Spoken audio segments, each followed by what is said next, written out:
what you refer to as K&R insurance or kidnap and ransom insurance. Just talk real briefly about that. So in the 70s and in the 80s and even in the 90s, it was definitely more common product to be able to offer. A lot of times I'll explain that to other agents or producers or even other clients. I'll be like, hey, we also offer kidnap and ransom. They're like, really? They don't want it, but they want to know more.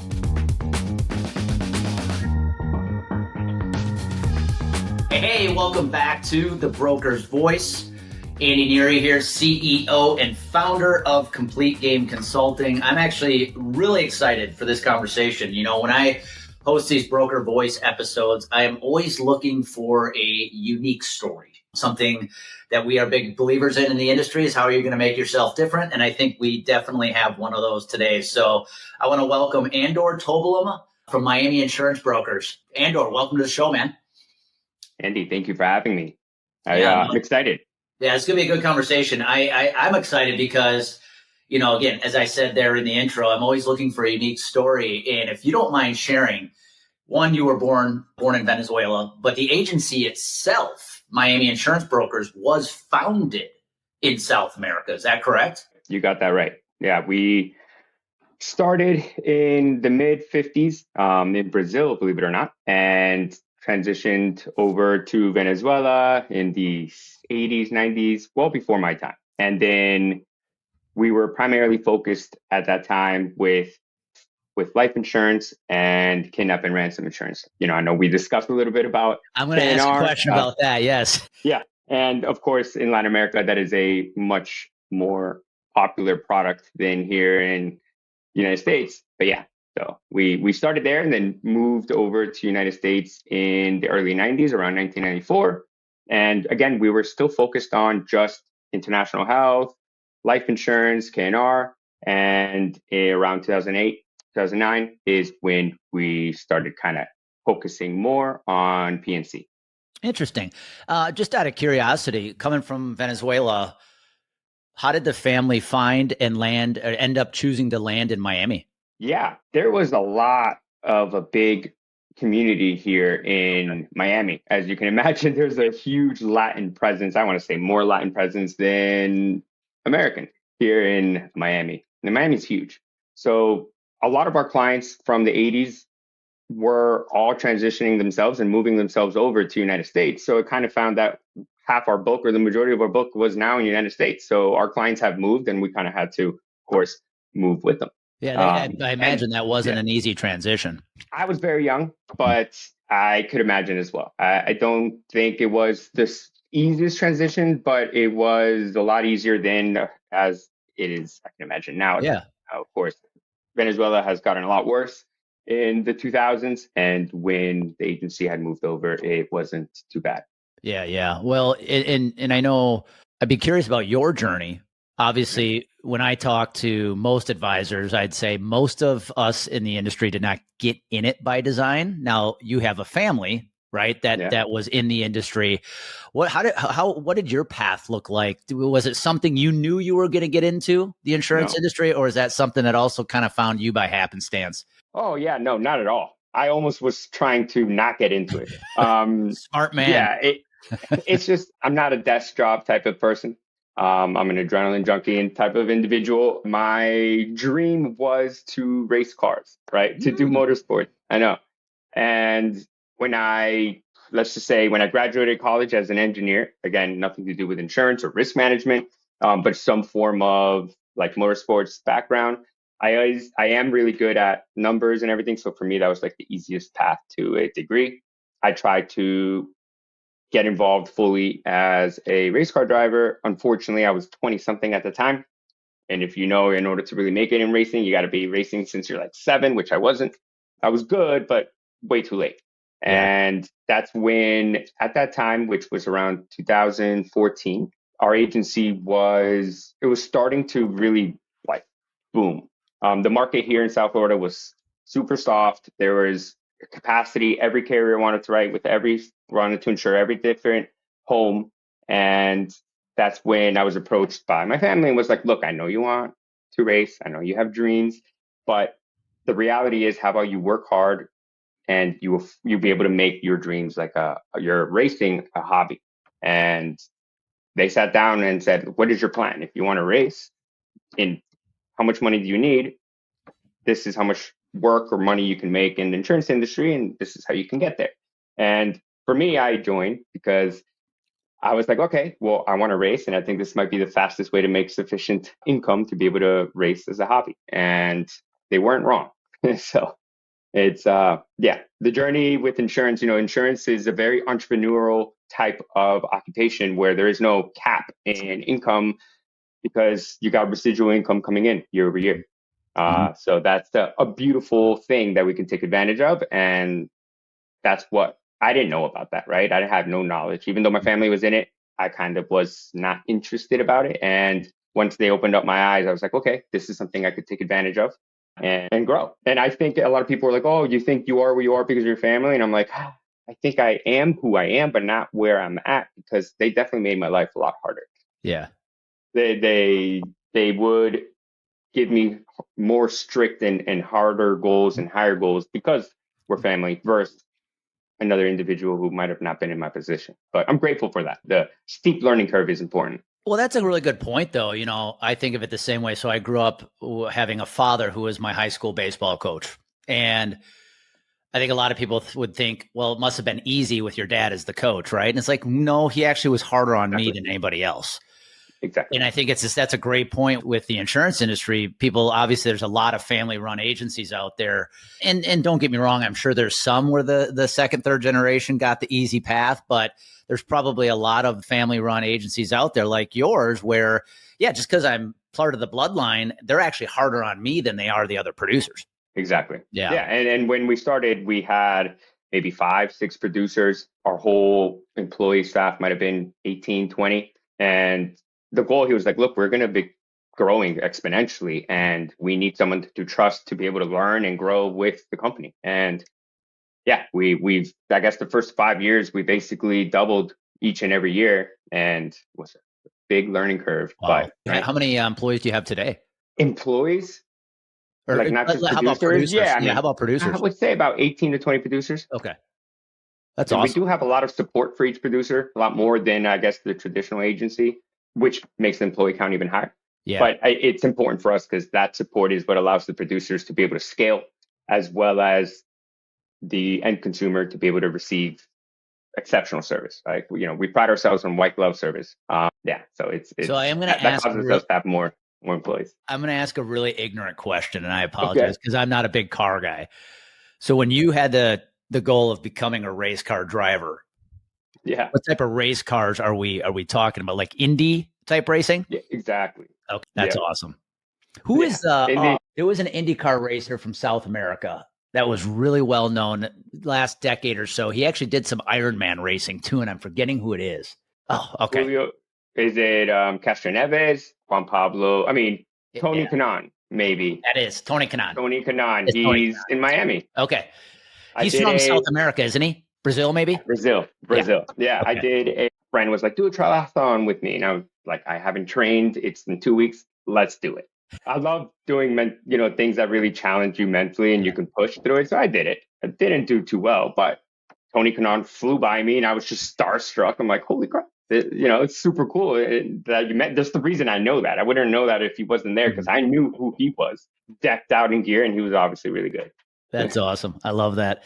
Oh, I'm curious. You said something. So you went to college for mechanical engineering, right? Yeah.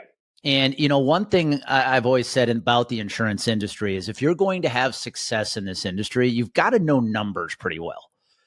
And I'll be curious with that background, right? Mechanical engineering degree does not say you're going to end up in the insurance industry, but has an engineering background had a big impact in what you do today from an insurance perspective because of your ability to think very tactically and the numbers that are associated with it? Yeah.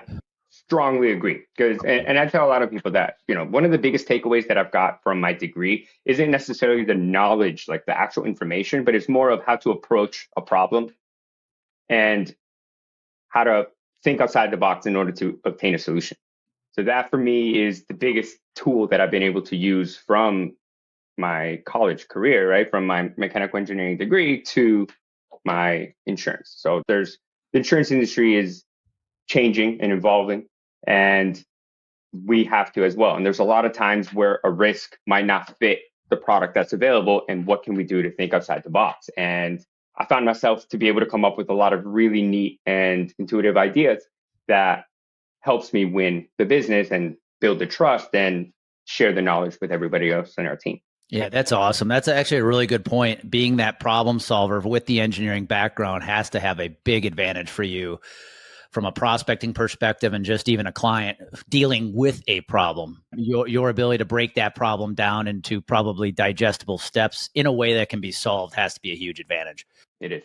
Yeah, Yeah. I've and again, I might not be the best at speaking or writing an email, like vocabulary and literature, but I'm really good with numbers. And sometimes I can catch a lot of mistakes. Or when I see an insurance company do an audit, I go, hey, something's off here because numbers speak to me. So Yeah, I that's one agree. thing that really helped me.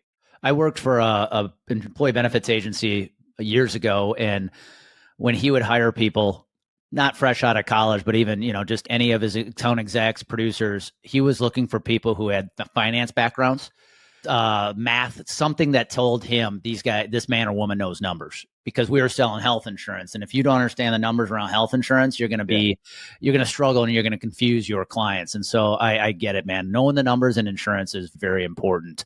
One thing I really admire about you guys in the short time that you and I have connected and I've learned a little bit, when you guys made the move from South America to the United States, you also rebranded at some point. And one thing we preach in marketing is be clear, not clever.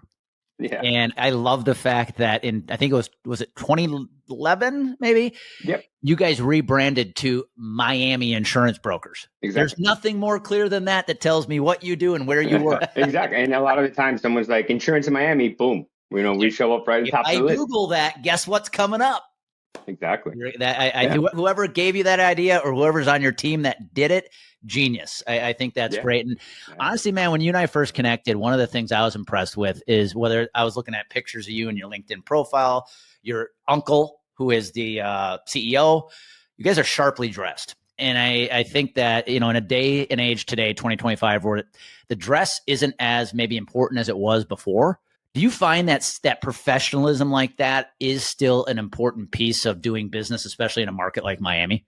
Yes, I do. And for many different reasons, right? For the client side, I would say we, as an insurance agency, we are more on the younger side.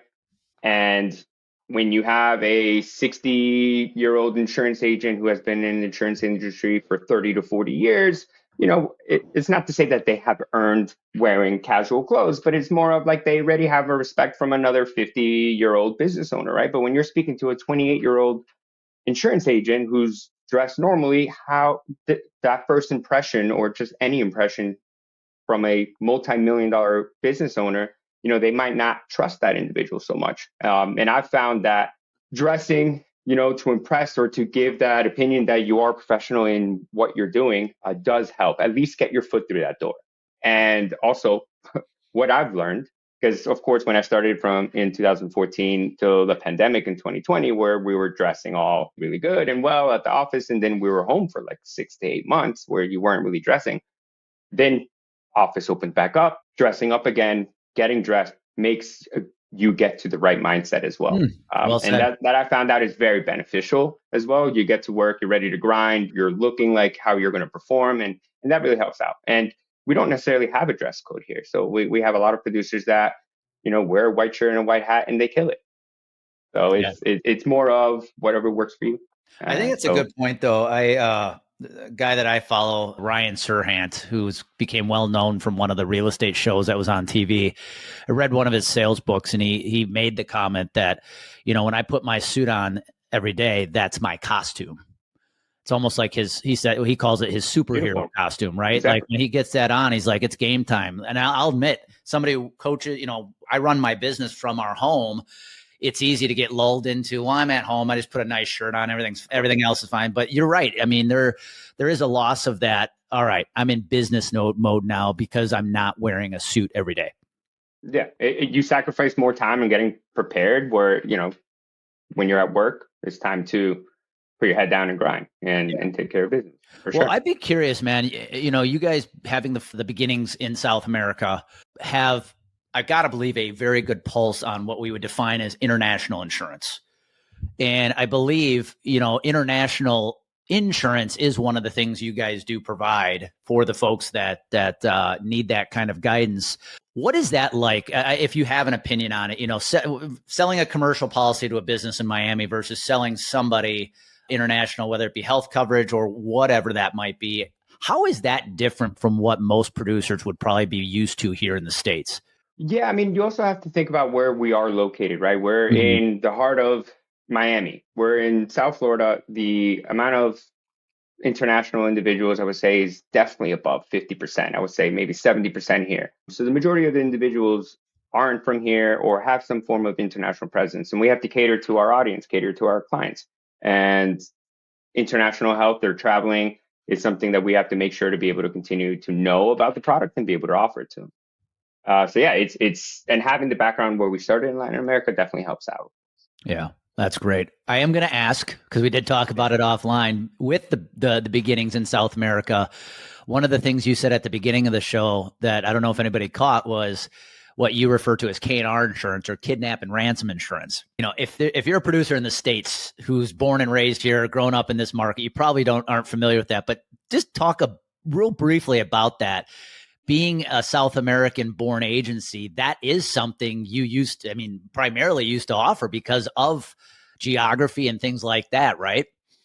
Absolutely. Yeah, it is still the beginning products that we had offered. And I know I was speaking to my grandmother, who still works with us every single day, and she's the one who sold policies for K&R. And she was telling me we still have a handful of policies that have been in effect for 30, 40 years.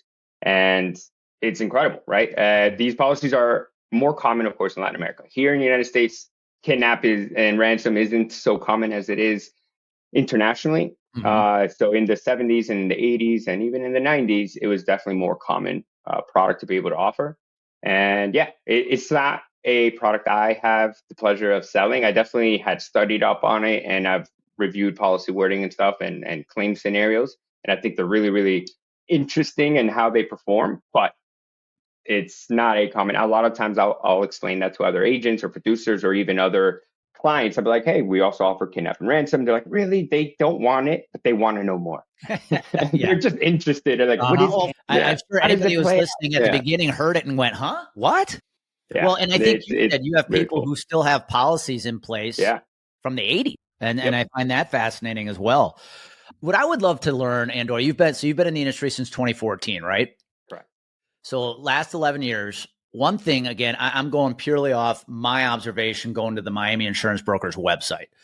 I feel like the culture I see just from an outside view is an agency that is definitely young, aggressive, and looking to scale. And the word that came to mind when I looked at the site and especially the team was just sharp. How would you describe the culture at Miami Insurance Brokers? Ooh, and you're spot on from the very beginning. So I would say that here at Miami Insurance Brokers, we are very entrepreneurial type of mindset. Every producer that is here is a partner with our agency, right? So anything they need, anything we can provide to them, we are a partner in growing the book. So that's definitely something that sets us apart from a lot of other agencies, where we give the ability for that producer to be able to scale and grow. And we're both partners, right? We both have skin in the game. So that's definitely, cultural that we have here, where everybody that is on their team, they are basically like their manager or their boss, or they are employees of that producer, that we like to explain it. Put your thought leadership cap on for a second. Okay. Looking at the market you're in, South Florida, and correct me if I'm wrong, you are primarily selling commercial insurance, you yourself? Yes, I do a little bit of both. I do everything both. Okay, you do a little bit of everything. Personal and home, yeah. Okay. What are some of the trends? I mean, geez, we could probably spend a whole episode talking about the challenges of personal and homeowners in South Florida, given hurricanes and things like that. What are some of the trends you're seeing in the industry right now, and as far as impacting Miami insurance broker clients? You guys see anything right now that's really top of mind, or where the next trend could come from as far as offering commercial or personal auto? Yeah. So if you were asking me this question 2, 3 years ago, I would be able to give you an hour long podcast about how the market is gone horribly upside down. It's been since 2018, basically 50% year over year increases on liability and PNC board all throughout on personal lines and commercial lines. Thankfully, knock on wood, since 2024, I would say last year, the market has started stabilizing. And this year, we're finally starting to see rate decreases, right? And in 2020, when the rates started doubling and tripling, everybody was pissed. Everybody was unhappy. The tone of all of the clientele to all our producers, there was no satisfaction. They have no one to vent to, so they were venting to us. So we were taking everything that they were saying, trying to explain to them how hard and complicated everything is. There are no alternative options. This is the best they have. We have remarketed, and everything else is still coming in higher. And while that wasn't the best, while retention numbers might have gone down a slight bit, revenue increased because the rates were going up. So that was really cool to acknowledge that after the fact. But now, while markets are improving, it's the tone of the clients are all happy. So their auto insurance renewal was $1,200. The renewal came in at $1,000. We think it's going to be all great. Yeah. And then they go, hey, I got something for 800. We're like, oh my goodness. So now it's not as easy as we had thought, because now we have to remarket out all our clients because there is great competition out there. While the tone of our clients are a lot better, the work is definitely a lot higher, while the revenue is also seeing a little impact because the premiums are seeing a big decrease. So we do have the capacity, and like I was saying, we do have a lot of employees. We do have the capacity to be able to ensure that all of our renewals are being remarketed out, and we are presenting the best proposals to our client. But isn't that interesting, though, with expectations? You feel great because you're delivering a 20% reduction, and their reaction is, great, I want more. I got 800 over here. Yeah, exactly. And it's usually more on the newer clientele. When you have a clientele that's been there been with us for 5, 6+ years, that's when there's more of a open communication versus like, hey, I found something better, don't renew. They're like, hey, I received another option. Would you please remarket it out? Because I would love to stay with you. Or can you offer me the same proposal? So yeah, So I got a couple questions on that I'd love to ask you about the customer. So if I were to sit down and I were to interview some of your best clients, yours personally, Andor, how would your best clients talk about Miami insurance brokers? How would they describe you guys? They would, and this is something that I had a few clients tell me, and now I use it. And they say that your insurance agent is almost the most important person that you need to have a good relationship and trusting relationship with. That your insurance agent should also be on your speed dial. You're going to have 3 individuals in your life that is going to be on your speed dial. It's going to be an attorney, right? It's going to be your doctor. It's going to be your insurance agent. Now, if you get hurt, God forbid, you go to the hospital, calling your doctor, calling your insurance agent. If you get sued, you're calling your attorney, you're calling your insurance agent. We're a common denominator in every aspect, right? So we know A to Z of everything about our clients. And our clients, of course, is going to know all that about us. And trust is basically going to be the most important word between our clients and us. That's a great point. Yeah, I think it sounds so simple in practice, but I sit in a chair today where I get to work with a lot of agencies, and I think there's still a big gap between what an agency promises and what their clients actually get. And that gap is where a lot of trust is dissolved, because what was sold is not being backed up by execution. And man, it sounds simple, but so many are not following it right now. With that said, I would love to hear from you. I'm going to put you on the spot. Are you okay with it? Absolutely. Let's go for it. If I sat you down. You're in a finalist meeting right now. You're looking to win the new business, and somebody says, "All right, Andor, why should I hire Miami insurance brokers?" What would you say? Most of the time, so most of the time we don't even get that question. So Well, that's that's good. one thing. Correct. Well, because we're already, presenting ourselves in Yeah. a way that that question shouldn't even be brought up. And if it is, then we didn't do our job correctly. But what sets us apart is all the contingencies and everything of our agency as a whole that we have, right? Not only have we been around half a century, we can say we're not an agency that's just going to go away. Like a lot of agencies get bought or they're a small, agency. Also, we have a lot of teams and like we have a lot of teams and contingencies in place, such as the claims department, such as the satellite office. If there's a hurricane and every single homeowner here in South Florida is without power or business is without power, and you call our agency, you're going to get a call. You're going to get an answer. Someone's going to be able to help what you need and file a claim versus you call 75, 90% of the other agencies during a hurricane, of course, they're going to be without power. So that definitely sets us apart. Our knowledge basis of the industry is top tier. Our ability to be able to explain the product, to go to you, you can come to our office. We pride ourselves on how nice our office is how great our coffee machine is.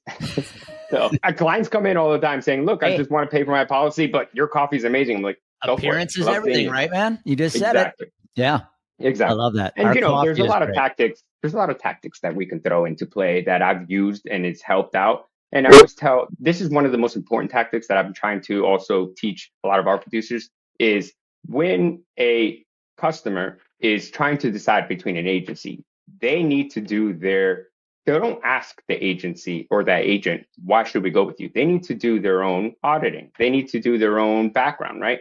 If that agent makes a mistake, how much E&O coverage does that agent have? Is that a question that any business owner ever asks an agent? No. Should they? Absolutely. If they're, have a $10 million home and that agent only has a $1 million E&O policy, is that agent or agency in the right capacity to be able to insure such a big business or home? Right. So that consumer should be taking, doing their due diligence and asking, hey, you're insuring my assets of high value. Are you and your agency in the capabilities of being able to protect, in case there is an error or that you omit? Does your insurance policy cover sufficiently my asset? Yeah. And I would say that never happens. And that I've used many times that has helped me to win over businesses when I'm competing with a company. I'm like, ask the other agency what their E&O is, and there wasn't sufficient for that company. And that unfortunately dropped their bid. Well, and I got to believe that is important in a market like Miami, where you have a lot of, on the personal lines, probably a lot of high net worth and a lot of expensive homes and cars. And that is really interesting. Well, we're going to wrap here by getting to know Andor a little bit. You cool with this? Let's go. I'm big on habits, rituals, discipline, things like that. So I'd love to hear yours. So first, we're going to start with morning routine. I'm a big morning routine guy. What does your morning routine typically look like? Ooh, it has changed, right? Okay. Over the years, because I used to live 5 minutes from the office. Okay. It was much easier to be able to go to the gym and then make it to the office. Now I do live quite far from the office, so traffic now plays into everything. So now I make sure to avoid traffic at all costs. So I'm either coming into the office really, really early or coming into the office at 9:30. To avoid traffic. Yep. But wake up, go work out, get the mindset right, get a good sweat in, even if it's just 15, 20 minutes, then get ready for work, drive to the office, listen to some of your podcasts in my 45-minute drive. And then, when I get into the office, I always say there's so many things going on that we have to get in order. And after that, I do work a good amount. Yeah. So by the time I leave the office, it's already 8, 9 p.m. Oh, wow. Again, for multiple reasons, right? I'm also avoiding traffic. And I have a handful of clients out in the West Coast. It's 5 o'clock, 6 o'clock there. Got to make sure to always be available for them. Head home, dinner, spend time with family, and do it again. Awesome, man. I love hearing that. You said podcasts on the way to the office. What are any books or podcasts you're listening to right now? Man, YouTube algorithm is always fantastic, right? It always, I hop on one, then I get another one is really good. Then I like it. I go to that channel and end up listening to it. But not only just podcasts, but just understanding the market of what's going on. I really take advantage of the 45-minute ride that I have in getting acquainted with changes in the market and all useful podcasts that are available. Like YouTube is such a powerful tool and all the podcasts that are out there. So it's really important to get that. Well, man, it's been an honor to talk to you. Likewise.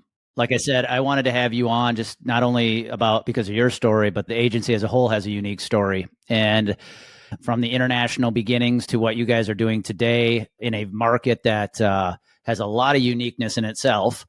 You guys are doing some great things. And I've been, again, the little that I have known or met you, you guys, it's been impressive to see what you guys are doing. Andor, thank you again for taking the time to be on the show. Of course. Thank you so much for having me. It was lots of fun. Hopefully we can do it again soon. Yeah, everybody else, be good. Go check out Andor on LinkedIn. Andor will put your LinkedIn profile in the notes as well as Miami Insurance Broker's website. So go take a look. That is a team that has a sharp culture and it is built for the future. So keep doing great work, man. Thank you so much. We'll be here.